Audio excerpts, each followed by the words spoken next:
हाँ जी, good evening everyone. कैसे हैं आप सब लोग? I hope you all are fine and doing well. So friends, in the last class we have left with the topic of jurisprudential and constitutional essence of SRA। हम अपनी पिछली class में jurisprudential and constitutional essence of SRA को discuss करना भूल गए थे।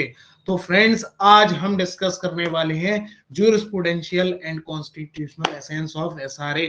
और जैसा कि हमने अपनी पिछली वीडियो में भी बात कर रखी है, आज से हम स्टार्ट करने वाले हैं अपने एसआरए का सबसे पहला specific relief, the recovery of possession of immovable property और मूवेबल प्रॉपर्टी। सो फ्रेंड्स, जुड़े रहिए हम लोगों के साथ में और पूरी वीडियो देखिएगा।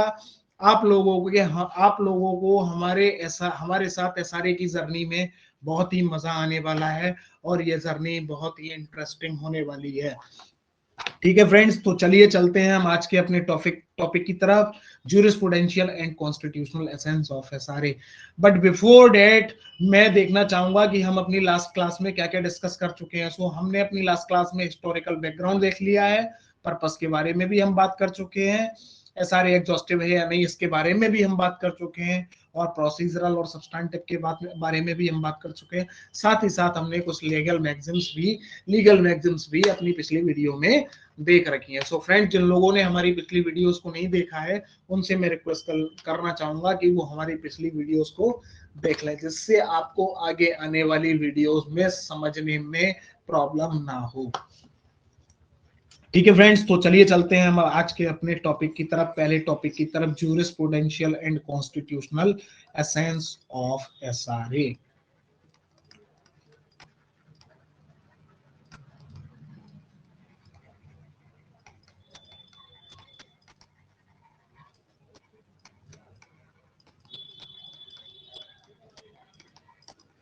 देखिए फ्रेंड्स, जैसा कि हम सब जानते हैं, here the word jurisprudential is derived from the word jurisprudence.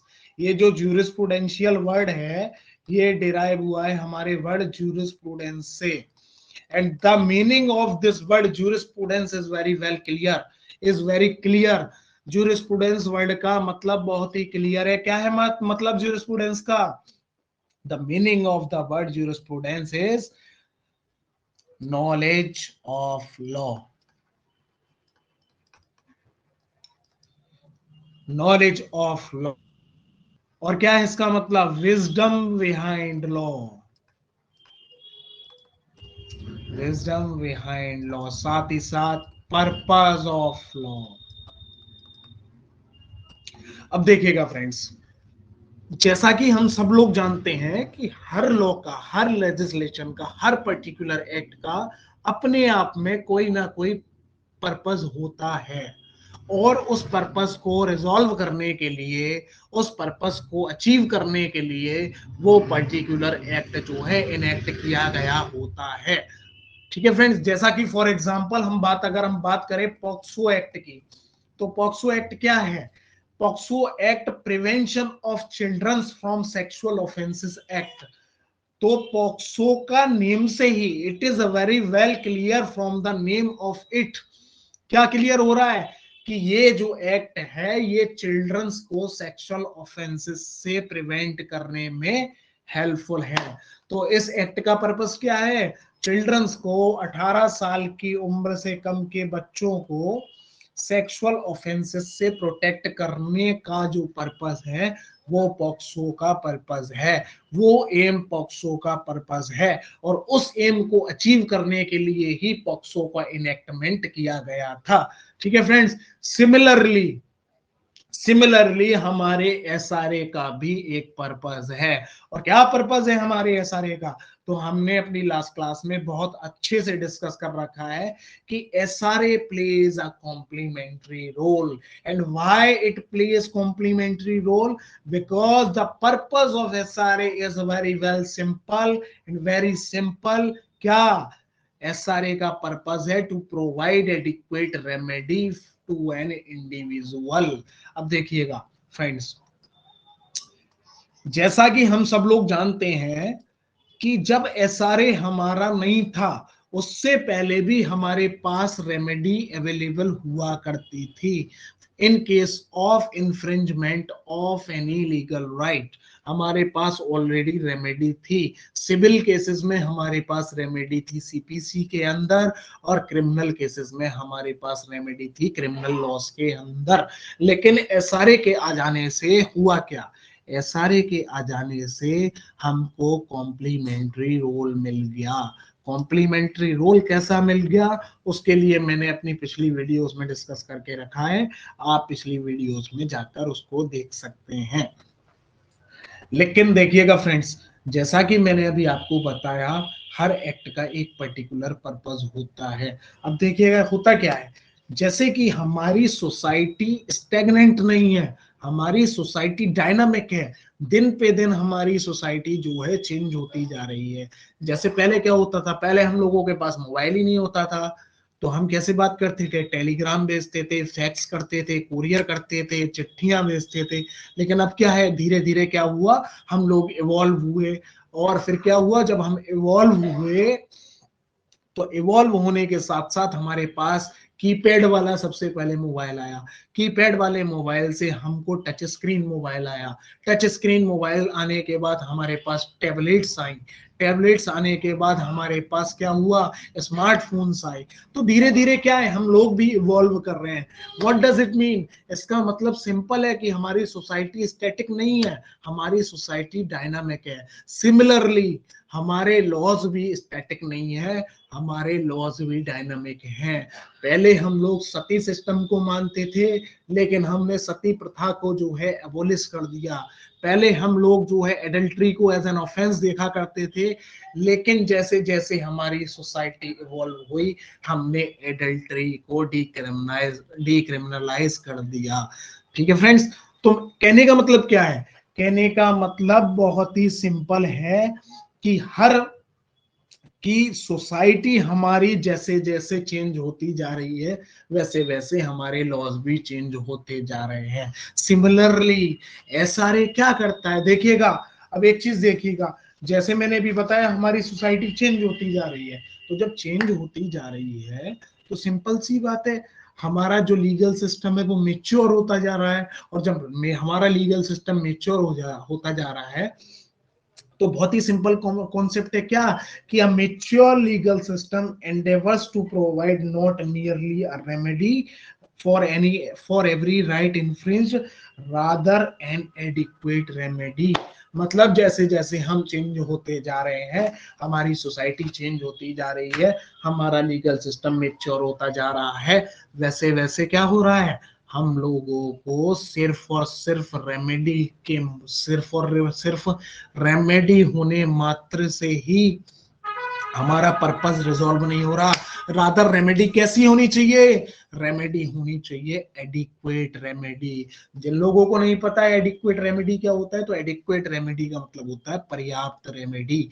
अब देखिएगा, अगर हम इसको जरा सा हल्का सा लिंक करके देखें कॉन्स्टिट्यूशन से, हालांकि हम अभी थोड़ी देर में कॉन्स्टिट्यूशनल एसेंस भी इसका पढ़ने वाले हैं, लेकिन हम थोड़ा सा लिंक करके देखें इसको कॉन्स्टिट्यूशन से, तो आप खुद देखिए हमारे कॉन्स्टिट्यूशन का पर्पस क्या है, to provide justice, equity, reasonableness, arbitrariness, non arbitrariness. तो ये सब क्या है, हमारे कॉन्स्टिट्यूशन के बेसिक प्रिंसिपल्स हैं।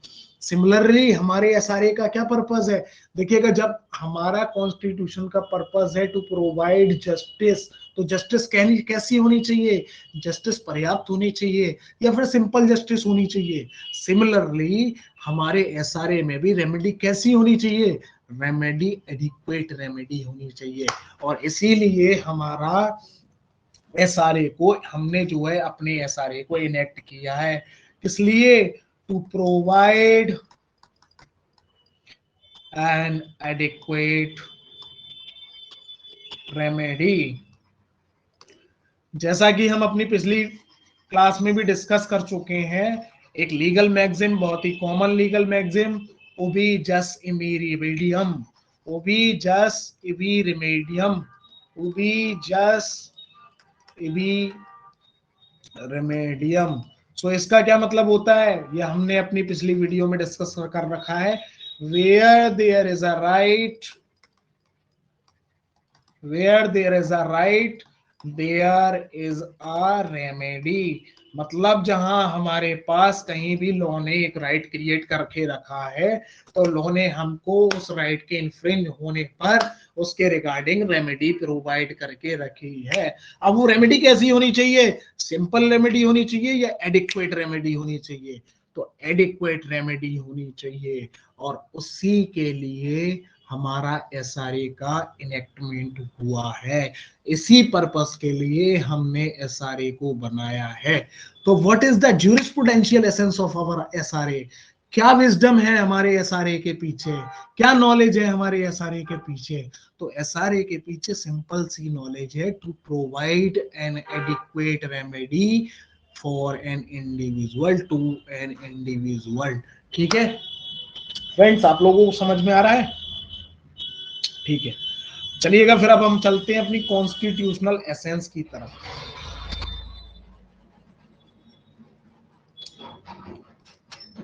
Constitutional essence of SRA. अब कॉन्स्टिट्यूशनल एसेंस का क्या मतलब हुआ फ्रेंड्स? जैसा कि हम लोग जानते हैं कि हर लॉ जो है हमारा कहां से डेराइव हुआ है? हर लॉ हमारा डेराइव हुआ है from the very basic principles of our constitution. मतलब देखिएगा, जब हम लोग आजाद नहीं थे, हम लोग इंडिपेंडेंट नहीं थे, तब हमारे पास कोई भी कॉन्स्टिट्यूशन नहीं था। हमारा कॉन्स्टिट्यूशन कब इनेक्ट हुआ था? 26 नवंबर 1949 को इनेक्ट हुआ था। और ये कमेंस कब हुआ था? 26 जनवरी 1950। मतलब 26 जनवरी 1950 को ही हमारे पास एक पर्पस आ गया, हमारे पास एक सोसाइटी को रिफॉर्म करने का तरीका मिल गया। हमारे कॉन्स्टिट्यूशन का एक अल्टीमेट पर्पस था, और अल्टीमेट पर्पस क्या था? तो वो इसके प्रियम्बल से ही खुद ब खुद क्लियर होता है। क्या करना? एक, जैसा कि हमारा प्रियम्बल क्या कहता है, we the people of India having solemnly resolved to constitute India into a sovereign socialist secular democratic and republic। मतलब जितने भी प्रिंसिपल्स हमारे उसमें दे रखे हैं, उन सबको फॉलो करना, उन सबको अचीव करना हमारे कॉन्स्टिट्यूशन का पर्पस था। और उन चीजों को अचीव करने के लिए हमने वेरियस वेरियस लॉज बनाए थे, वेरियस लॉज बनाए थे। और वो लॉज कौन कौन से हैं? जैसे कि पॉक्सो है। तो पॉक्सो क्या कर रहा है? पॉक्सो चिल्ड्रंस को सेक्सुअल ऑफेंसेस से प्रिवेंट करने का काम कर रहा है। क्यों कर रहा है? क्योंकि हमारे कॉन्स्टिट्यूशन का पर्पस है to preserve public order, stability and decency, to protect citizens or children from such any conduct which is an offensive or injurious to our society, to provide sufficient safeguards against exploitation, oppression and corruption, particularly against vulnerable sections of the society। और children's क्या है हमारे? vulnerable sections of our society। ठीक है friends, तो मतलब constitution हमारा जो है, कॉन्स्टिट्यूशन का एक ड्रीम है। कैसा ड्रीम? कि हम एक बहुत अच्छी सोसाइटी का निर्माण करेंगे। अब वो सोसाइटी का निर्माण कैसे होगा? उस सोसाइटी का निर्माण होगा वेरियस वेरियस लॉज लाके। वेरियस लॉज जो है आएंगे, वो किस चीज के रिगार्डिंग आएंगे? वो एक एक पर्टिकुलर पर्पस के रिगार्डिंग आएंगे। सिमिलरली हमारा एसआरए का भी एक पर्पस है, to provide adequate remedy to an individual. ठीक है फ्रेंड्स, टू एन इंडिविजुअल और फॉर एन इंडिविजुअल। ठीक है फ्रेंड्स, तो ये क्या थी हमारी कॉन्स्टिट्यूशनल एसेंस ऑफ एसआरए। मतलब क्या? जो कॉन्स्टिट्यूशन का ड्रीम है, कॉन्स्टिट्यूशन का ड्रीम क्या है? कॉन्स्टिट्यूशन का ड्रीम है जस्टिस, इक्विटी। और जैसा कि हमने आपको बताया लास्ट क्लास में, हमारा एसआरए क्या है? हमारा एसआरए जस्टिस और इक्विटी पर ही बेस्ड है। और जस्टिस और इक्विटी कैसी? एडिक्वेट रेमेडी हम लोग अपने इंडिविजुअल्स को प्रोवाइड कराएंगे। ठीक है फ्रेंड्स। तो ये सब क्या हो गया हमारा? Constitutional essence of our SRA. अगर हम इसको सिंपल भाषा में बात करें तो हमारे, देखिएगा, लेमन्स की भाषा में अगर हम इसको बात करें तो हमारा कॉन्स्टिट्यूशन का एक पर्पस है। इसीलिए तो हमने कॉन्स्टिट्यूशन को बनाया था कि हम लोग जो है भाईचारे के साथ में रह सकें, यूनिटी और इंटीग्रिटी को फॉलो कर सकें, फ्रेटर्निटी रहे। तो उसी के लिए था। तो अब ये फ्रेटर्निटी कैसे रहेगी? फ्रेटर्निटी ऐसे रहेगी कि अगर कोई मान लो कुछ ऑफेंसिव काम कर रहा है तो उसको हम जो है पनिश करेंगे। उससे क्या है, अगर कोई और दूसरा ऑफेंसिव या फिर कुछ जो है ऑफेंसिव काम करेगा तो वो उससे क्या होगा, डेटर हो जाएगा। और हमारा क्रिमिनल लॉ भी किस पे बेस्ड है? डेटरेंट थ्योरी पे बेस्ड है। ये सब हम बहुत डिटेल में डिस्कस करने वाले हैं जब हम अपना क्रिमिनल लॉ स्टार्ट करेंगे। आईपीसी स्टार्ट करेंगे, सीआरपीसी स्टार्ट करेंगे, बीएनएस स्टार्ट करेंगे, बीएनएसएस स्टार्ट करेंगे, तब हम इसको डिस्कस करने वाले हैं। फिलहाल हम बात कर रहे हैं एसआरए के बारे में। तो सिमिलरली हमारे एसआरए का भी एक पर्पस है। क्या पर्पस है? To provide adequate remedy. और एडिक्वेट रेमेडी साथ ही साथ किसका भी पर्पस है? एडिक्वेट रेमेडी प्रोवाइड करना कॉन्स्टिट्यूशन का भी पर्पस है। जस्टिस प्रोवाइड करना कॉन्स्टिट्यूशन का भी पर्पस है। तो ये दोनों क्या कर रहे हैं? कॉन्स्टिट्यूशन और एसआरए के बीच में क्या है? दोनों के बीच में जो है एक म्यूचुअल हार्मनी है। तो हम कैसे पढ़ेंगे दोनों को? हम दोनों को, कॉन्स्टिट्यूशन को और एसआरए को, एक हार्मनी के साथ में पढ़ेंगे। दोनों को हम जो है साथ साथ पढ़ेंगे। So that is about the constitutional essence of SRA. ठीक है फ्रेंड्स, आर यू अंडरस्टैंड? ठीक है। तो चलिएगा, अब हम चलते हैं अपने आज के टॉपिक की तरफ। जैसे कि हमने अपनी लास्ट क्लास में बताया था, हम आज डिस्कस करने वाले हैं section 1, section 3 and section 4 of SRA. और साथ ही साथ हम डिस्कस करने वाले हैं अपना पहला relief, recovery of possession of property.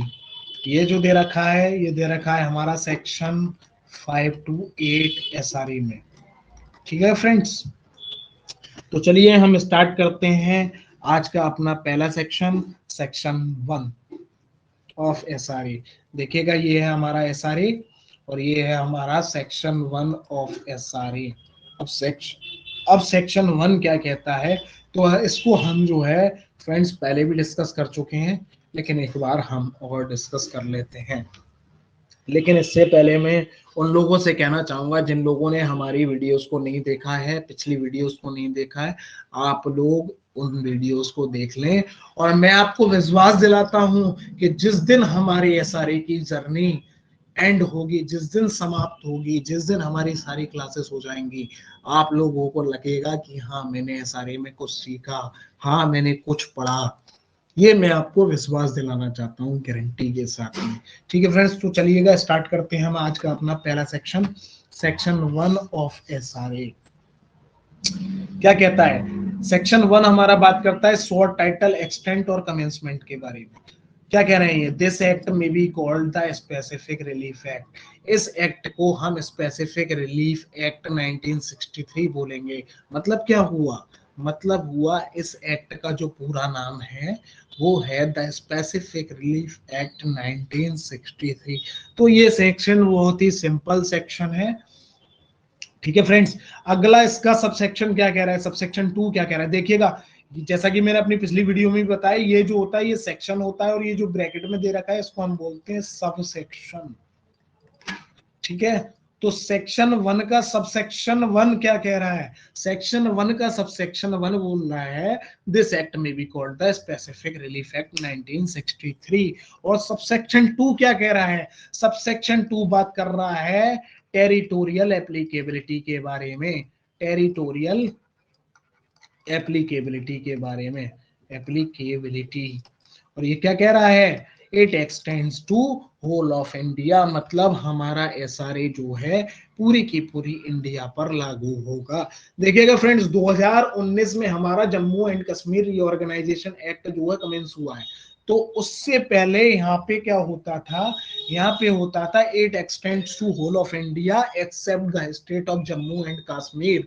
लेकिन जैसा कि हम सब लोग जानते हैं कि जब से हमारा JNK reorganisation act, Jammu and Kashmir reorganisation act आया है, उसके बाद से हमारे सारे लॉज जो हैं जम्मू एंड कश्मीर पर भी एप्लीकेबल हो गए हैं। इसलिए हमारा ये एक्ट भी पूरी की पूरी इंडिया पर एप्लीकेबल होता है। ठीक है फ्रेंड्स, अब देखिएगा इसका सबसेक्शन 3 क्या कह रहा है। तो सबसेक्शन 3 सिंपल है। सबसेक्शन 3 डेट ऑफ कमेंसमेंट के बारे में बात कर रहा है। जिन लोगों को डेट ऑफ कमेंसमेंट नहीं पता, मैंने अपनी पिछली वीडियोस में डिस्कस करके रखा है। तो हमारा जो है एसआरए कब कमेंस हुआ था, हमारे एसआरए की डेट ऑफ कमेंसमेंट क्या है, तो हमारे एसआरए की डेट ऑफ कमेंसमेंट है 1 मार्च 1964। इस दिन से हमारा एसआरए क्या हुआ था, हमारा एसआरए फोर्स में आया था, हमारा एसआरए ऑपरेशन में आया था। ठीक है फ्रेंड्स, तो चलिए चलते हैं हम अपने अगले सेक्शन की तरफ। जैसा कि हमारा सेक्शन 1 कंप्लीट हो चुका है, अब हम डिस्कस करते हैं अपना आज का दूसरा सेक्शन। ठीक है फ्रेंड्स,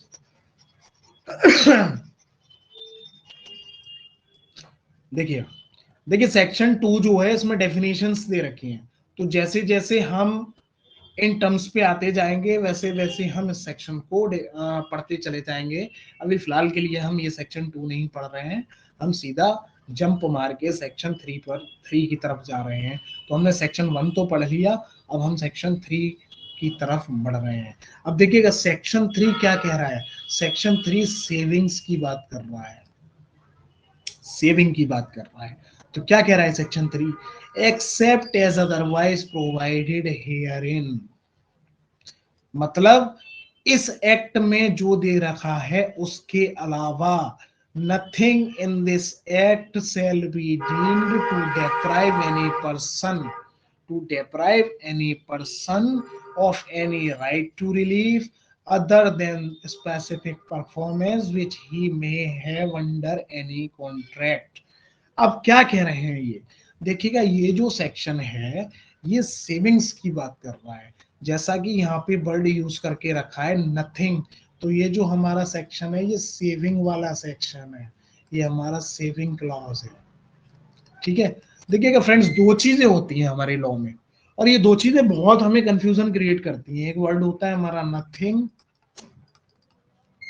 एक वर्ड होता है हमारा नॉट विद स्टैंडिंग।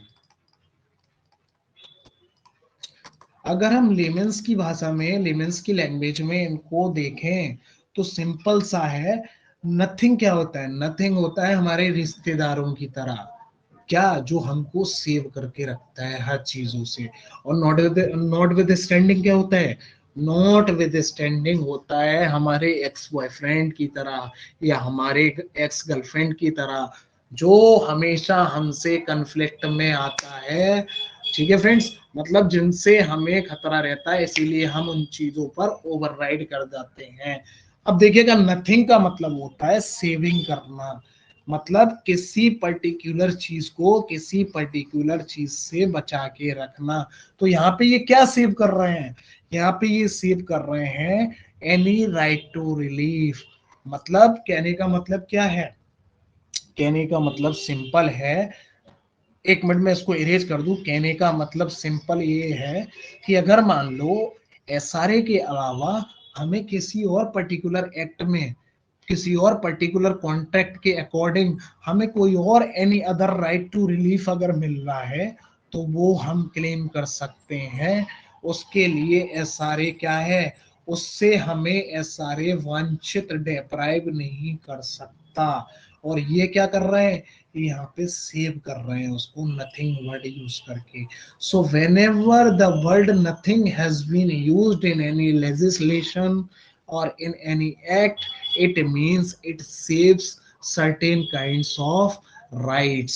मतलब ये सर्टेन काइंड्स ऑफ रिलीफ्स को, सर्टेन काइंड्स ऑफ राइट को सेव करके रख रहा है।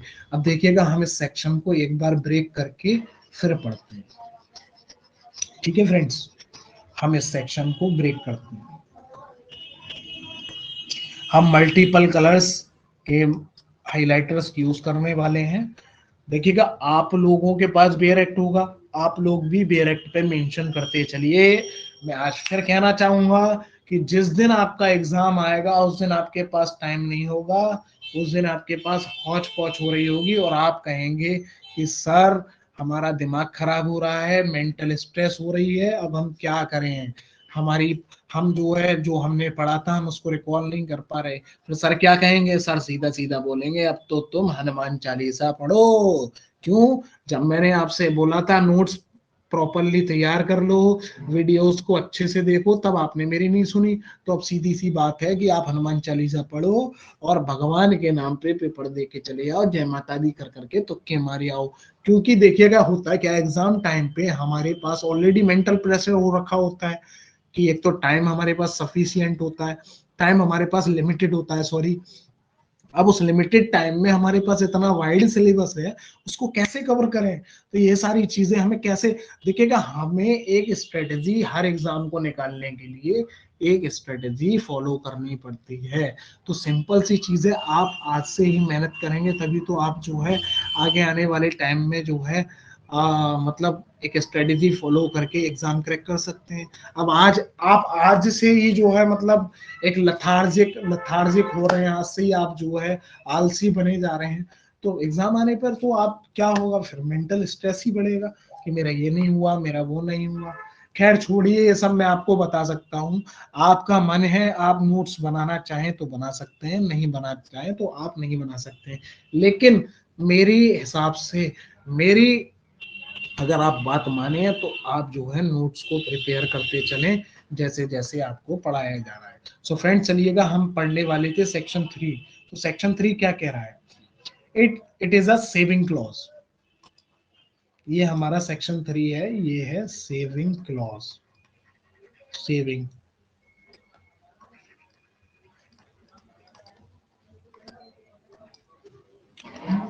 क्या कह रहा है ये?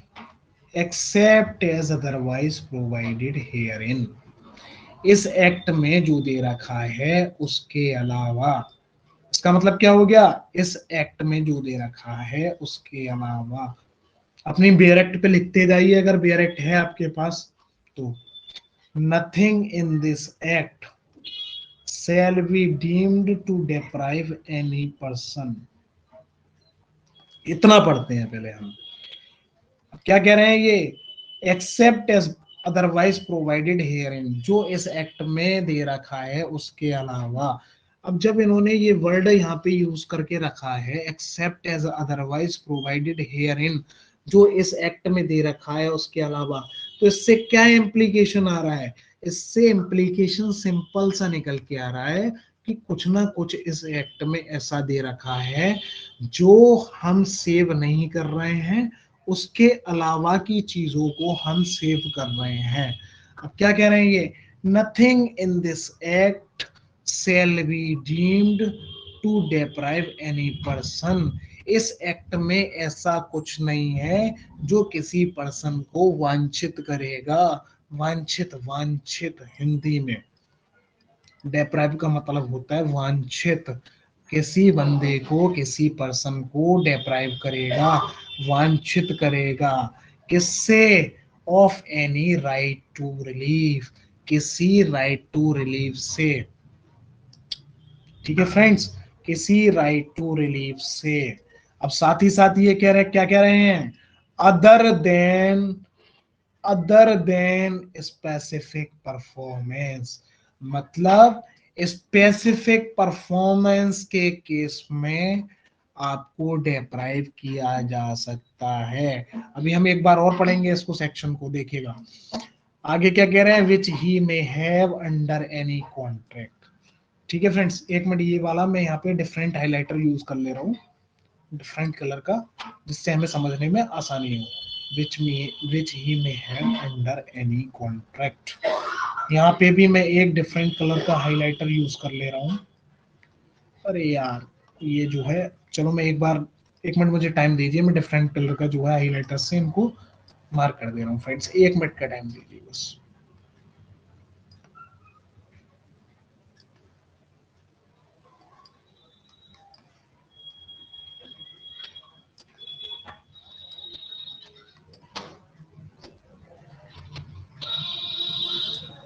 हाँ जी, अब देखिए क्या कह रहे हैं, ये कह रहे हैं except as otherwise provided herein, इस एक्ट में जो प्रोवाइड कर रखा है उसके अलावा nothing in this act shall be deemed, इस एक्ट में ऐसा कुछ नहीं है जो डेप्राइव करेगा एनी पर्सन को, किसी पर्सन को वंचित करेगा, किससे, of any right to relief, किसी भी राइट टू रिलीफ से, which he may have under any contract, जो किसी कॉन्ट्रैक्ट के अकॉर्डिंग उसको मिल रहे हैं। अब कॉन्ट्रैक्ट कौन सी हो सकते हैं, कॉन्ट्रैक्ट देखिएगा हमारा टीपीए में भी हो सकता है, टीपीए में भी हो सकता है, कॉन्ट्रैक्ट एक्ट का भी कॉन्ट्रैक्ट हो सकता है, सोगा के अकॉर्डिंग भी हो सकता है। टीपीए क्या होता है, transfer of property act, ICA क्या होता है, इंडियन कॉन्ट्रैक्ट एक्ट, सोगा क्या होता है, sale of goods act, partnership act, मतलब और भी जितने लॉज हैं उनमें अगर कोई और पर्टिकुलर रेमेडी दे रखी है तो उस रेमेडी को लेने से हमारा एसआरए आपको मना नहीं कर रहा है, रादर आपकी उस रेमेडी को भी सेव करके चल रहा है। अब जैसा कि मैंने आप सब लोगों को बताया कि सपोज डेट ए ने बी के अगेंस्ट डिफेमेटरी मटेरियल जो है पब्लिश कर दिया, डिफेमेटरी, एक मिनट, मान लो ए ने बी के अगेंस्ट कुछ डिफेमेटरी मटेरियल, डिफेमेटरी मटेरियल जो है पब्लिश कर दिया, ठीक है फ्रेंड्स। अब डिफेमेटरी मटेरियल ऐसा पब्लिश किया कि उसने जो है यूट्यूब पर भी डाल दिया।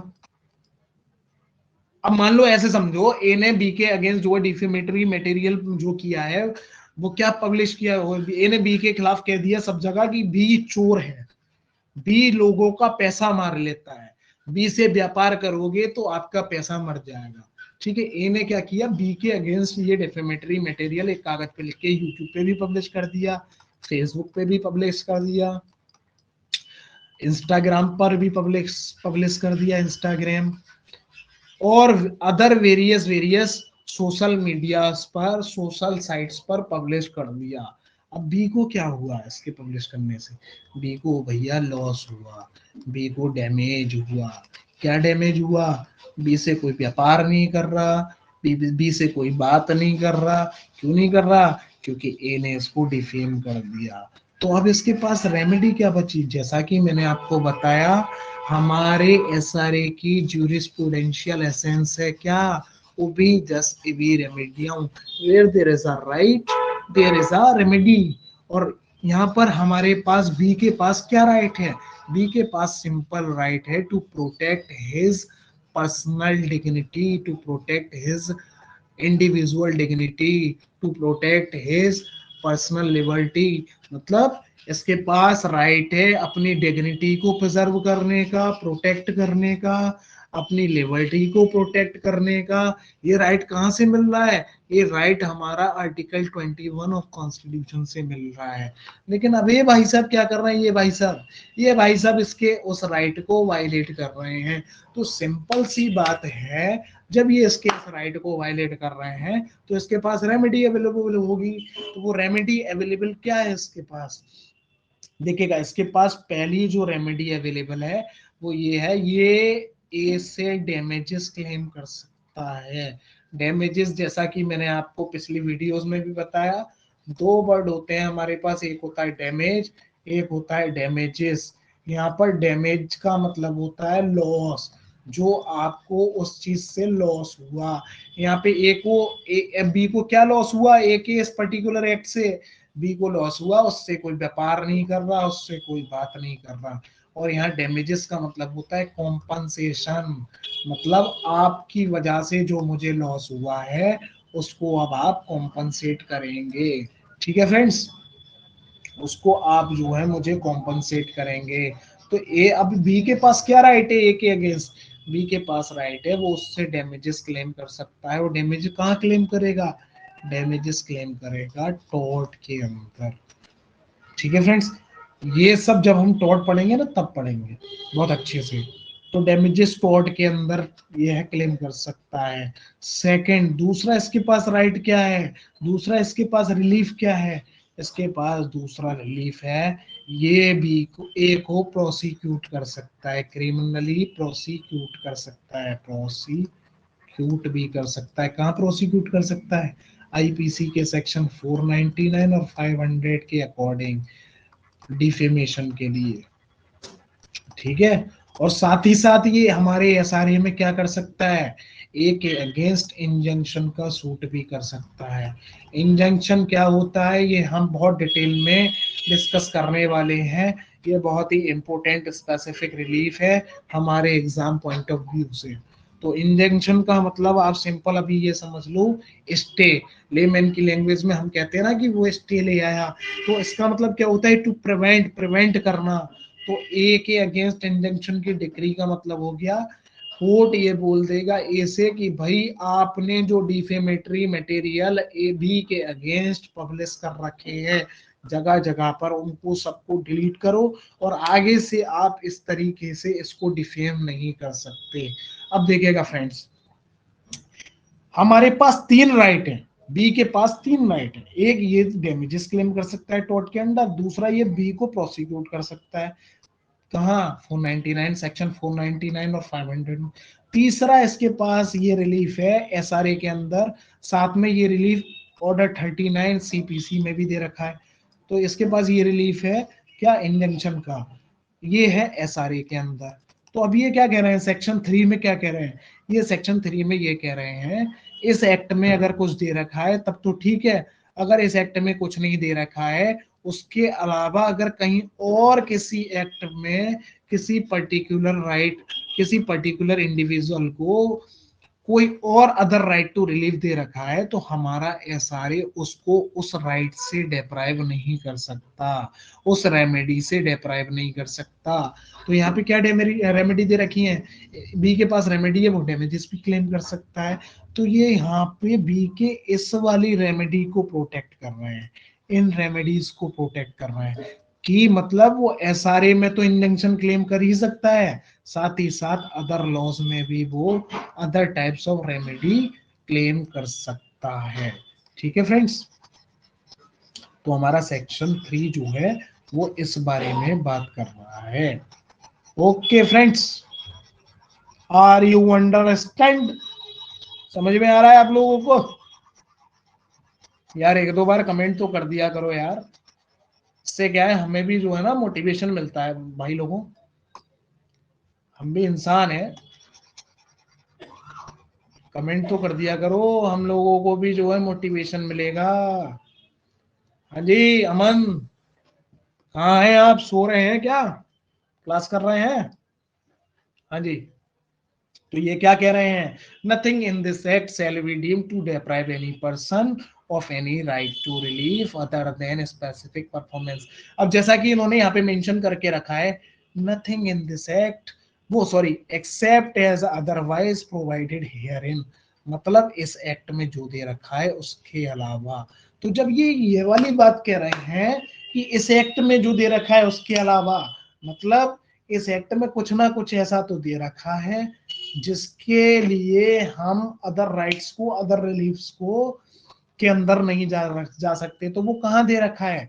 देखिएगा ये क्या कह रहा है, nothing in this act shall be deemed to deprive any person other than specific relief, specific performance. तो कहने का मतलब है स्पेसिफिक परफॉर्मेंस ऑफ कॉन्ट्रैक्ट के केसेस में आप केवल और केवल एसआरए के अंदर ही रेमेडी क्लेम कर सकते हैं, आप किसी अदर लॉ के अंदर रेमेडी क्लेम नहीं कर सकते। समझ में आ गया दोस्तों? समझ में आ गया?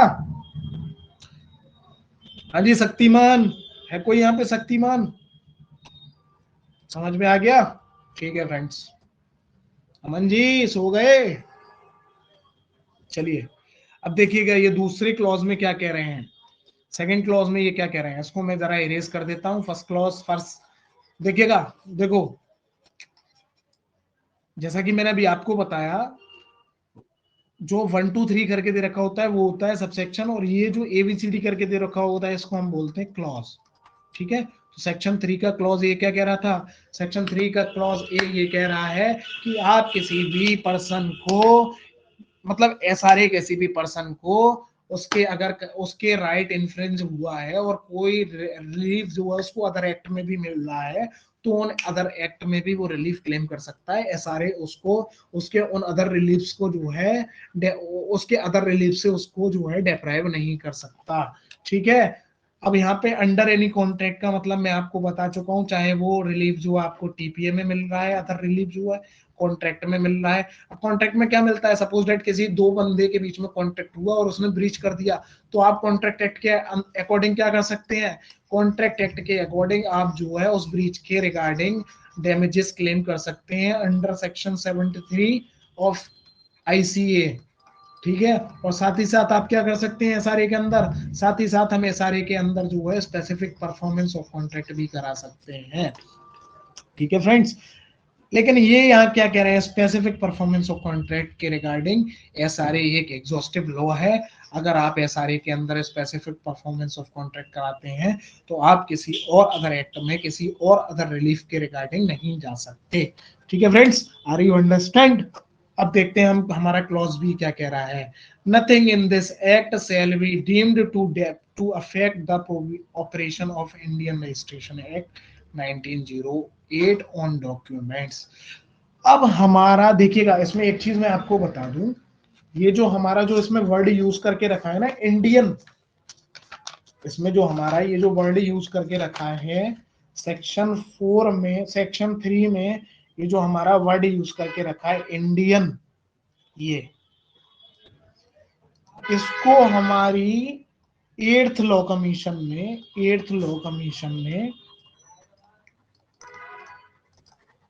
रिकमेंड किया था कि इंडियन वर्ड को जो है इस एक्ट के आगे से हटा दिया जाए। देखिए ये बहुत एग्जाम्स प्रीलिम्स में ऐसे क्वेश्चंस अक्सर आते रहते हैं, तो आप इसको लिख लें कहीं पे कि ये जो वर्ड इंडियन था इसको हमारी 8th लॉ कमीशन ने रिकमेंड किया था कि इंडियन वर्ड को हटा दिया जाए। ठीक है फ्रेंड्स, इंडियन वर्ड को हटा दिया जाए। और आज हमारा जो एक्ट है इसको हम बोलते हैं द रजिस्ट्रेशन एक्ट 1908। मतलब अब हमने इसमें से जो वर्ड इंडियन है इसको हटा दिया है। हटाने को हम क्या बोलते हैं, रिपील, डिलीट नहीं बोलते हैं, याद रखना फ्रेंड्स। ठीक है, तो ये जो है वर्ड हटा दिया गया है। अब देखिए ये क्या कह रहे हैं, nothing in this act shall be deemed, इस एक्ट में ऐसा कुछ नहीं है जो अफेक्ट करे किसको, operation of the Indian registration act on documents. अब इंडियन रजिस्ट्रेशन एक्ट जो था वो, अब जैसा कि मैंने आपको बताया द रजिस्ट्रेशन एक्ट 1908 बन चुका है। वो क्या करता है, देखिएगा हमारा रजिस्ट्रेशन एक्ट जो है, रजिस्ट्रेशन एक्ट ये बात करता है कुछ सर्टेन चीजों के बारे में डॉक्यूमेंट्स के रिगार्डिंग। कैसी सर्टेन चीजें, देखिएगा हमारे रजिस्ट्रेशन एक्ट में एक चीज प्रोवाइड है कि अगर आप किसी कॉन्ट्रैक्ट के अकॉर्डिंग किसी चीज को सेल कर रहे हैं, गिफ्ट कर रहे हैं, परचेज कर रहे हैं, ठीक है, तो उस कंडीशन में अगर उस प्रॉपर्टी की वैल्यू 100 रुपए से ज्यादा है तो आपको रजिस्ट्रेशन एक्ट के प्रोविजंस के अकॉर्डिंग उस चीज को रजिस्टर कराना जरूरी होता है, मैंडेटरी होता है, रजिस्टर कराना मैंडेटरी होता है। इसीलिए तो जब कभी भी हम जो है कोई भी इमूवेबल प्रॉपर्टी खरीदते हैं तो हम उसका क्या कराते हैं, बैनामा कराते हैं, हम सेल डीड को रजिस्टर कराते हैं। क्यों कराते हैं, क्योंकि हमारे रजिस्ट्रेशन एक्ट में ये चीज बोल रखी है। लेकिन सपोज अगर हम रजिस्ट्रेशन ना कराएं तो क्या होगा, तो अगर हम रजिस्ट्रेशन नहीं कराएंगे तो उस चीज का कोई भी एविडेंशियरी वैल्यू नहीं होगा। मतलब उस डॉक्यूमेंट का कोई भी एविडेंशियरी वैल्यू नहीं होगा। अब मान लो सपोज दैट ए ने बी को कोई मकान बेचा 5 लाख रुपए में। ठीक है, ए ने बी को कोई मकान बेचा 5 लाख रुपए में। बी ने क्या किया, सिंपली ए से एक कागज के पेपर पर, एक पेपर पीस ऑफ पेपर पर लिखवा लिया कि ठीक है मैंने इसको मकान बेच दिया है। बी ने लेकिन इसको जो है रजिस्टर्ड नहीं कराया। अब मान लो कभी इन फ्यूचर कोई डिस्प्यूट आ जाता है और ए कहता है कि नहीं नहीं जी नहीं, मैंने तो बी को मकान बेचा ही नहीं। अब मैंने नहीं बेचा है बी को मकान, बी झूठ बोल रहा है। अब बी क्या करेगा, बी इस पीस ऑफ पेपर को कोर्ट में प्रोड्यूस करेगा कि देखिए साहब इसने मुझे बेचा है और मैंने इससे ये पेपर जो है ये बनवाया है, देखो इसने इसके यहाँ पे जो साइन भी हो रखे हैं, इसमें देखिए हमने 5 लाख में खरीदा ये भी लिख रखा है। तो कोर्ट क्या करेगी, कोर्ट उस डॉक्यूमेंट को एज एन एविडेंस प्लेस नहीं करेगी, एज एन एविडेंस उस डॉक्यूमेंट पे रिलाई नहीं करेगी। क्यों नहीं करेगी, क्योंकि रजिस्ट्रेशन एक्ट में उसको रजिस्टर्ड होना मैंडेटरी था। ठीक है फ्रेंड्स, तो सिमिलरली ये क्या कह रहे हैं, सिमिलरली ये यहाँ पर कह रहे हैं कि जो रजिस्ट्रेशन एक्ट के ऑपरेशंस हैं, जो रजिस्ट्रेशन एक्ट में प्रोविजंस दे रखे हैं और उन प्रोविजंस में की गई बातें हैं, उन प्रोविजंस को भी हमारा एसआरए जो है अफेक्ट नहीं करेगा। लेकिन इसका एक एक्सेप्शन है, वो एक्सेप्शन है section 49 clause C of registration act. मतलब क्या, सेक्शन 49 क्लॉज सी क्या कह रहा है, सेक्शन 49 क्लॉज सी क्या कह रहा है, सेक्शन 9 क्लॉज सी यह कह रहा है कि आप उस डॉक्यूमेंट को अपना टाइटल प्रूव करने के लिए एज एन एविडेंस यूज नहीं कर सकते, लेकिन आप उस डॉक्यूमेंट को उस पर्टिकुलर टाइटल क्या है इसके बारे में अभी हम बात करने वाले हैं थोड़ी देर में। ठीक है, मतलब कहने का मतलब ये है आप उस मकान को, मतलब उस डॉक्यूमेंट को अपना मालिकाना हक प्रूव करने के लिए यूज नहीं कर सकते, रादर आप उस डॉक्यूमेंट को एक कॉन्ट्रैक्ट कि हम दोनों के बीच में कॉन्ट्रैक्ट हुआ उसको प्रूव करने के लिए एज एन एविडेंस यूज कर सकते हैं। तो हमारे इस वाले इस चीज का मतलब इस सेक्शन 3 क्लॉज बी का एक एक्सेप्शन है सेक्शन 49C। अब हम इसके बारे में आगे आने वाली क्लासेस में बात करने वाले हैं। तो फ्रेंड्स ठीक है, हमारा आज का सेक्शन 3 भी हो गया। एक बार हम जल्दी से इसको और रिकॉल कर लेते हैं। सेक्शन 3 हमारा क्या कह रहा है, सेक्शन 3 हमारा कह रहा है कि nothing in this act shall be deemed to deprive any person of any right to relief other than specific performance which he may have under any contract। मतलब अगर किसी अदर लॉ में कोई और रेमेडी प्रोवाइड करके रखी है किसी राइट इन्फ्रिंजमेंट के रिगार्डिंग, तो हमारा एसआरए उसको, उस राइट को, उस रेमेडी को डेप्राइव नहीं करेगा, उस रेमेडी के रिगार्डिंग किसी पर्सन को डेप्राइव नहीं करेगा। साथ ही साथ हमारा एसआरए हमारे इंडियन रजिस्ट्रेशन हमारे रजिस्ट्रेशन एक्ट 1900 एक्ट के ऑपरेशन को भी क्या नहीं करेगा, अफेक्ट नहीं करेगा। ठीक है फ्रेंड्स, तो आप लोगों को समझ में आया सेक्शन 3। जिन लोगों को समझ में आ गया सेक्शन 3 वो हमें कमेंट कर दें, जिससे हमारा मोटिवेशन भी बढ़ता है। ठीक है फ्रेंड्स, तो चलिए हम चलते हैं आज के अपने अगले सेक्शन की तरफ, section 4 of SRA. Section 4 of SRA क्या बात कर रहा है, specific relief to be granted only for enforcing individual civil right and not for enforcing penal laws. अब ये क्या कह रहे हैं, हाँ जी कोई बता सकता है, अमन जी तुम सो गए क्या, हाँ जी शक्तिमान सो गए क्या, हाँ जी सो गए क्या, शिवानी आर यू जिंदा, जिंदा हो तुम, अच्छा अच्छा सोए सर, ये कह रहे हैं सर हम सोए नहीं हैं सर, हम ये देख रहे हैं आप इतना अच्छा कैसे पढ़ा लेते हैं। अच्छा, मतलब मैं अच्छा पढ़ाता हूँ, मैं अच्छा नहीं पढ़ाता हूँ, आप लोग जो है टॉपिक्स को अच्छे से समझते हैं, इसलिए आपको लगता है सर अच्छा पढ़ाता है। ठीक है शक्तिमान इसका नाम मैंने शक्तिमान रख दिया है भाई, कोई प्रॉब्लम तो नहीं है। हाँ जी अमन जी, प्रॉब्लम तो नहीं है? अमन कह रहे हैं सर आप कुछ भी कह सकते हैं, आप हमारे गुरु हैं। ओ हो नहीं नहीं नहीं, हम आपको अमन के ही नाम से बोलेंगे, ठीक है? तो चलिएगा, हमारा हम डिस्कस कर रहे थे सेक्शन 4 की तरफ। सेक्शन 4 क्या कह रहा है? देखिएगा, सेक्शन 4 कह रहा है, एक मिनट में इसको इरेज कर लूं। देखिएगा फ्रेंड्स, सेक्शन 4 कह रहा है specific relief can be granted only for the purpose of enforcing individual civil rights. अब देखिए यहाँ पे एक वर्ड यूज करके रखा है इन्होंने, इंडिविजुअल सिविल राइट्स। इसका क्या मतलब? देखिए, चलिए देखिएगा फ्रेंड्स, दो चीजें होती हैं, दो चीजें होती हैं। एक होता है राइट्स इन रैम और दूसरा होता है राइट्स इन पर्सोनम। मतलब राइट्स इन नेम क्या होता है? राइट्स इन नेम होता है राइट अगेंस्ट होल वर्ल्ड, और राइट इन पर्सोनम क्या होता है? Right against an individual.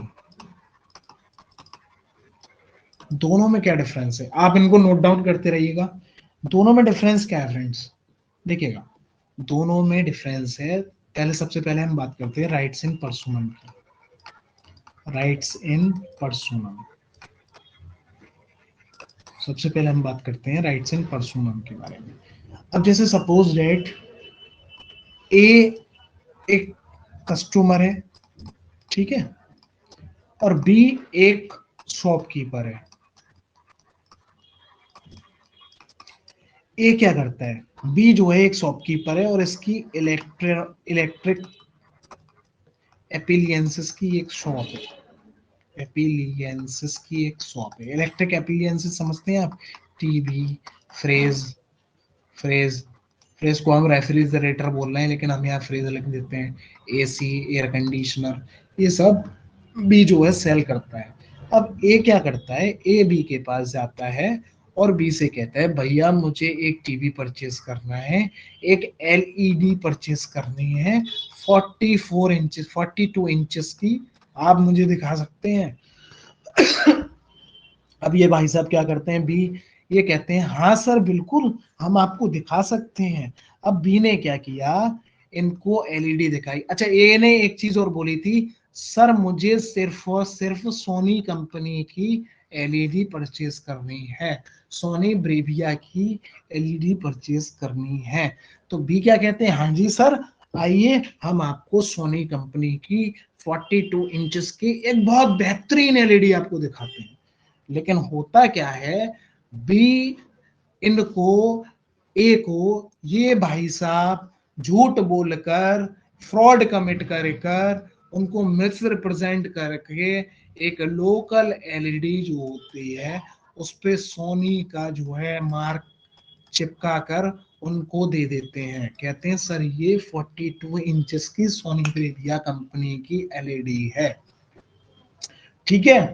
अब क्या होता है? और ये इनको सेल भी कर देते हैं, ए को सेल कर देते हैं। मतलब ये भाई साहब ने किसी लोकल कंपनी की एलईडी से एक और मिस रिप्रेजेंट करके सोनी का बता के सेल कर दी। अब ए को कुछ दिन बाद पता लगता है कि सर मेरी ये एलईडी तो सोनी की है ही नहीं, ये तो किसी पिकाचू कंपनी की है। पिकाचू मान लो कोई कंपनी है सपोज, ये तो किसी पिकाचू कंपनी की है। तो आप मुझे एक बात बताइए, ए का राइट जो है, मतलब ए किसके अगेंस्ट सूट फाइल करेगा? बी के अगेंस्ट सूट फाइल करेगा या सारी की सारी इंडिया के अगेंस्ट सूट फाइल करेगा? ये बताइए, सिंपल सा। तो ए ऐसी कंडीशन में सिर्फ और सिर्फ बी के अगेंस्ट ही तो सूट फाइल कर सकता है। क्यों? क्योंकि बी ने उसको जो है गलत चीज बेची है, बी ने उसको लोकल एलईडी सेल करी है। तो इसको हम बोलते हैं राइट्स इन पर्सोनम। मतलब आपका राइट जो है किसी पर्टिकुलर इंडिविजुअल के अगेंस्ट है, राइट अगेंस्ट एन इंडिविजुअल। ठीक है, अब हम बात कर रहे हैं राइट्स इन नेम की। तो राइट्स इन नेम क्या होते हैं? सपोज डेट ये एक मकान है, ठीक है फ्रेंड्स, ये एक हाउस है, इसको हम हाउस को बहुत अच्छे से बढ़िया करके बनाते हैं। जरा थोड़ा सा ही बढ़िया बनेगा, वैसे मेरी ड्राइंग ज्यादा अच्छी नहीं है, ठीक है फ्रेंड्स, हम बनाते हैं। देखिए ये हमारा हाउस है, ये हमारा एक घर है, ठीक है।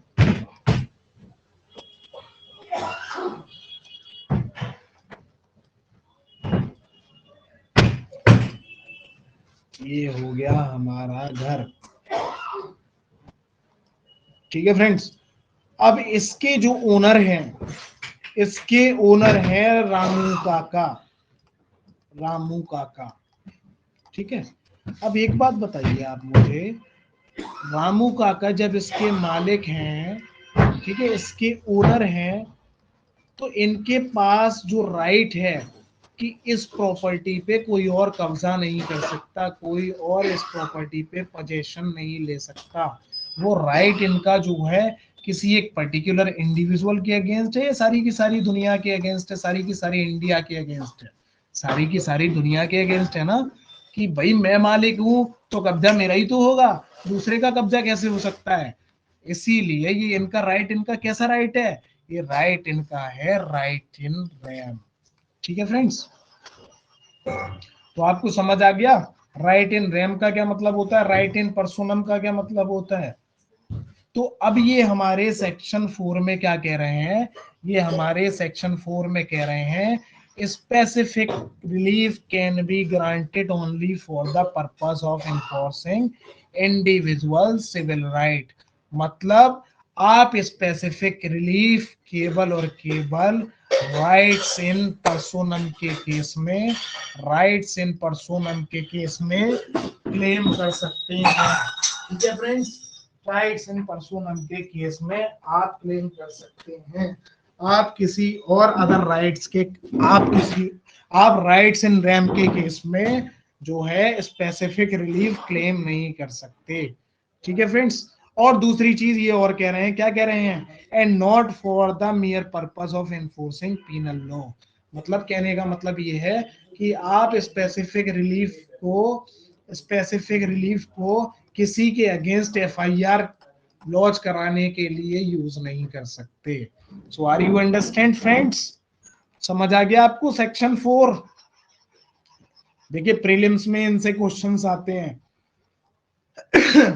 सेक्शन 4 से क्वेश्चन आते हैं प्रीलिम्स में, सेक्शन 3 से क्वेश्चन आते हैं प्रीलिम्स में। तो इन दोनों सेक्शंस की डायरेक्ट रीडिंग बहुत अच्छे से करनी है आप लोगों को, ठीक है फ्रेंड्स। समझ में आ रहा है, नहीं आ रहा है? हाँ जी यार, कमेंट वमेंट कर दिया करो, थोड़े बहुत लाइक वाइक कर दिया करो वीडियो को, ठीक। तो चलिएगा फ्रेंड्स, जैसा कि हमने आज क्या क्या डिस्कस कर लिया, आज हमने डिस्कस कर लिया jurisprudential, prudential and constitutional essence of SRA,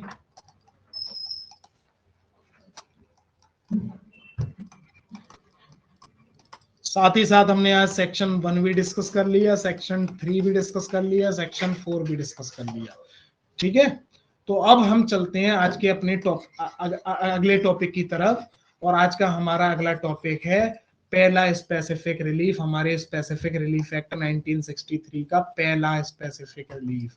तो पहला स्पेसिफिक रिलीफ क्या है, recovery of possession of property.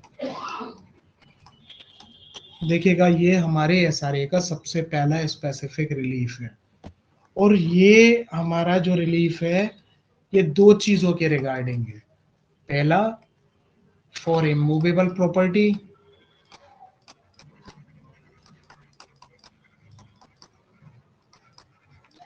और दूसरा फॉर मूवेबल प्रॉपर्टी। जिन लोगों को नहीं पता है इमूवेबल प्रॉपर्टी क्या होता है, मूवेबल प्रॉपर्टी क्या होता है, उसके बारे में हम अभी डिस्कस करेंगे, आपको एक ब्रीफ में बता दूंगा। बाकी इसको डिटेल, इसका जो डिटेल डिस्कशन होता है वो टीपीए की क्लासेस में हम जो है करते हैं। तो जब भी टीपीए की क्लास होगी आप लोग उसको अटेंड करना, आप लोगों को समझ में आ जाएगा। ठीक है फ्रेंड्स। तो इमूवेबल प्रॉपर्टी के लिए सेक्शंस जो दे रखे हैं वो दे रखे हैं सेक्शन 5 और सेक्शन 6 ऑफ एसआरए। और मूवेबल प्रॉपर्टी के लिए जो सेक्शन दे रखे हैं वो सेक्शन 7 और सेक्शन 8 ऑफ एसआरए दे रखा है। ठीक है फ्रेंड्स। तो मैं आपको एक चार्ट बना देता हूं, आपको पढ़ना क्या क्या है इस रिलीफ के रिगार्डिंग। मुझे जरा थोड़ा सा टाइम दीजिए, हम एक फॉर्मल चार्ट को ड्रॉ कर ले रहे हैं, हमको क्या क्या पढ़ना है। ठीक है। तो देखिएगा, आप लोग इसको मेंशन कर लीजिएगा अपने रजिस्टर पे। देखिए स्पेसिफिक, सॉरी, क्या है हमारा specific relief, recovery of possession. तो जैसा कि मैंने आपको बताया ये टू टाइप्स से है, पहला हमारा मूवेबल के लिए, दूसरा इमूवेबल के लिए। तो पहले हम देखते हैं सबसे पहले इमूवेबल के लिए। ठीक है फ्रेंड्स। सबसे पहला हम देखते हैं इमूवेबल के लिए। तो इमूवेबल के लिए सेक्शन 5 और सेक्शन 6 ऑफ एसआरए। ठीक है फ्रेंड्स।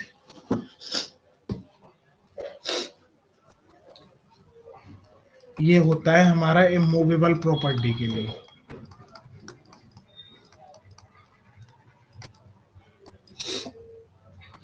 इसके साथ साथ हम पढ़ेंगे section 9 of CPC. Section 9 of CPC भी हम इसके साथ साथ पढ़ने वाले हैं। साथ ही साथ हम सेक्शन 27 ऑफ लिमिटेशन एक्ट भी देखने वाले हैं। लिमिटेशन एक्ट का सेक्शन 27 भी देखेंगे, लिमिटेशन एक्ट। और साथ ही साथ हम पढ़ने वाले हैं आर्टिकल 64 और 65। आर्टिकल 64 और 65 ऑफ लिमिटेशन एक्ट। हम लिमिटेशन एक्ट का आर्टिकल 64 और 65 भी पढ़ेंगे इसी के साथ में। और हम पढ़ेंगे ऑर्डर 21, ऑर्डर 21, रूल 35, रूल 35 और 36 ऑफ सीपीसी 1908, ये भी हम पढ़ेंगे। ठीक है फ्रेंड्स। और साथ ही साथ हम पढ़ेंगे इसमें इसमें जो हम देखेंगे, इसमें देखेंगे section 110 of Indian evidence act. और जो नई वाली हमारा बीएसए में दे रखा है वो भी, उसका सेक्शन नंबर मैं मुझे अभी पता नहीं है, मैं देख के आपको बता दूंगा। ठीक है फ्रेंड्स। तो ये जो चीजें हम पढ़ने वाले हैं ये हम पढ़ने वाले हैं रिगार्डिंग इमूवेबल प्रॉपर्टी। और मूवेबल प्रॉपर्टी के रिगार्डिंग हम क्या पढ़ने वाले हैं, सेक्शन 7 और सेक्शन 8 ऑफ एसआरए। साथ ही साथ जैसा कि ये मूवेबल प्रॉपर्टी के रिगार्डिंग है, मूवेबल प्रॉपर्टी। साथ ही साथ हम क्या पढ़ेंगे, इसके ऑर्डर 20। एक मिनट, देखिए ऑर्डर का, ऑर्डर जब भी हम लिखते हैं ना सीपीसी के तो वो हम रोमन लेटर्स में लिखते हैं।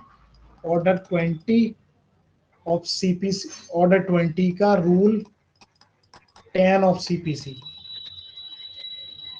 और ऑर्डर 21, ऑर्डर 21 का रूल 31 ऑफ सीपीसी। साथ ही साथ हम देखने वाले हैं सीपीसी का शेड्यूल, शेड्यूल 1 का अपेंडिक्स ए का, अपेंडिक्स ए में फॉर्म नंबर 32 और 39। और साथ ही साथ हम देखने वाले हैं article 68 and 69 of limitation act. So friends,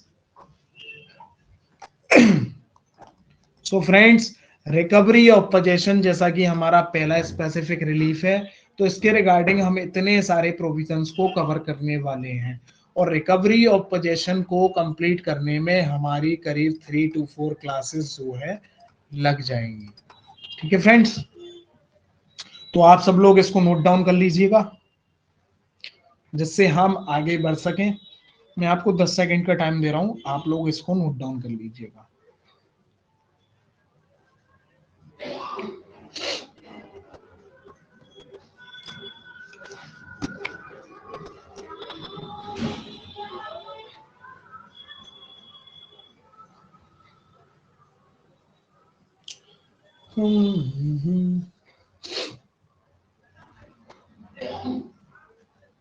हाँ जी, कर लिया सब लोगों ने नोट डाउन? ठीक है जी, तो हम अब इसको इरेज कर देते हैं। ठीक है फ्रेंड्स, इसको हम इरेज कर देते हैं। तो चलिए हम स्टार्ट करते हैं अपना रिकवरी ऑपरेशन स्पेसिफिक एसआरए का जो है पहला स्पेसिफिक रिलीफ। लेकिन इससे पहले हम एक चीज और डिस्कस करने वाले हैं, कॉन्सेप्ट ऑफ टाइटल। क्योंकि बिना कॉन्सेप्ट ऑफ टाइटल को समझे आप जो है इस स्पेसिफिक रिलीफ को नहीं समझ पाएंगे। सो फ्रेंड्स, पहले हम जो है पहला हम जो है करते हैं, समझते हैं, वो समझते हैं कॉन्सेप्ट ऑफ टाइटल। अब ये टाइटल क्या होता है? कोई मुझे बता सकता है टाइटल क्या होता है? हाँ जी, टाइटल होता है legal capacity of a party with respect to subject matter of suit। मतलब मेरा उस प्रॉपर्टी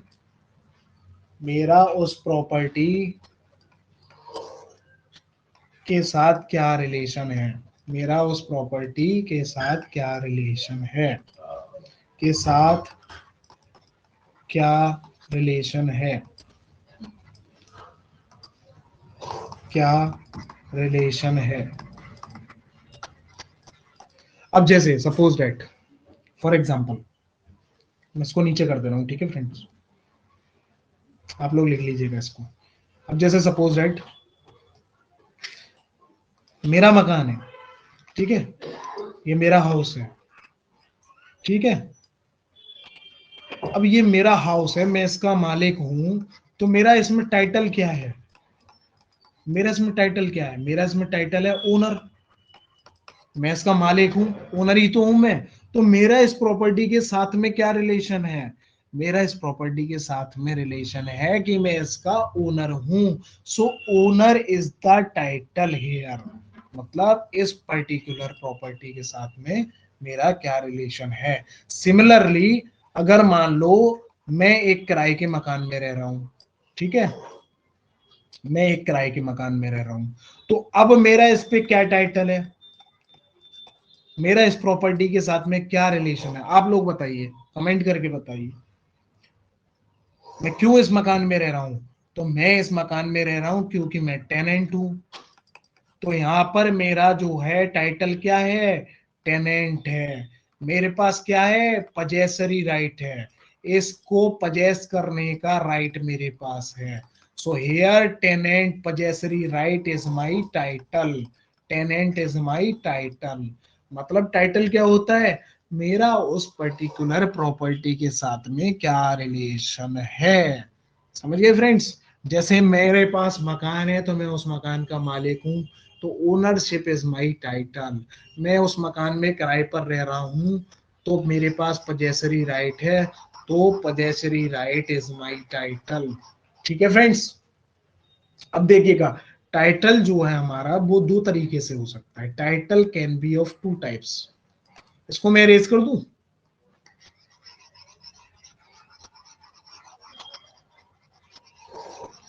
देखिएगा friends, title can be of two types.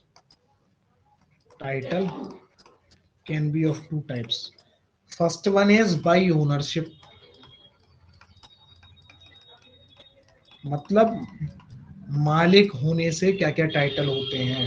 तो मतलब ओनरशिप से क्या क्या टाइटल होंगे हमारे? एग्जांपल्स, एक मिनट, इसके एग्जांपल्स लिख लो आप लोग कुछ। फॉर एग्जांपल, ओनरशिप का टाइटल कहाँ कहाँ से मिलता है हमें? सेल डीड से मिलता है, मतलब बेनामा से मिलता है, और गिफ्ट डीड से मिलता है। ठीक है, किसी ने हमको कोई प्रॉपर्टी गिफ्ट कर दी, उससे भी मिलता है। साथ ही साथ एडवर्स पोजेशन से भी मिलता है। एडवर्स पोजेशन, अब ये एडवर्स पोजेशन क्या होती है, इसके बारे में हम बहुत डिटेल में डिस्कस करेंगे अभी थोड़ी देर में अपनी, या फिर अपनी नेक्स्ट क्लास में। जैसे आपने सुना होगा ना कि 12 साल अगर हो जाए तो कब्जा उसका हो जाता है, तो वो एडवर्स पोजेशन का ही एक कॉन्सेप्ट है। वो हम आगे आने वाली क्लासेस में देखने वाले हैं। साथ ही साथ हमारा जो ओनरशिप का टाइटल होता है वो हमें मिलता है बिल से या फिर टेस्टामेंटरी सक्सेशन से। टेस्टामेंटरी सक्सेशन क्या होता है, वो जब हम सक्सेशन एक्ट पढ़ेंगे तब आपको क्लियर हो जाएगा।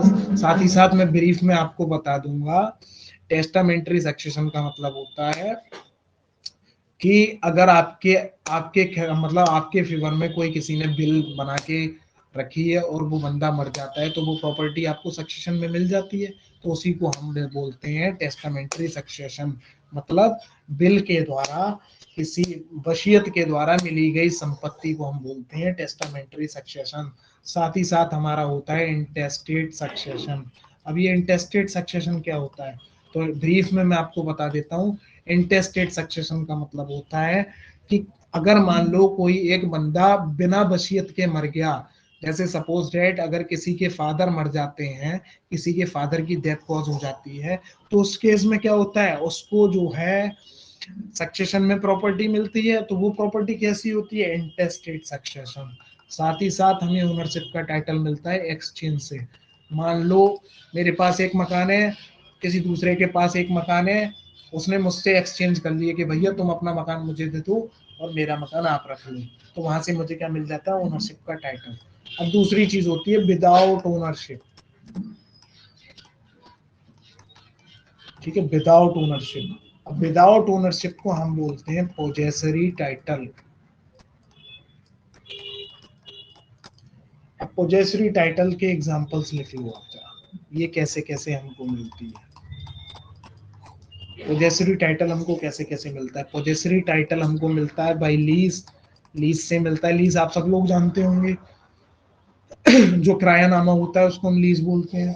साथ ही साथ लाइसेंस, लाइसेंस से हमें मिलता है पोजेसरी टाइटल।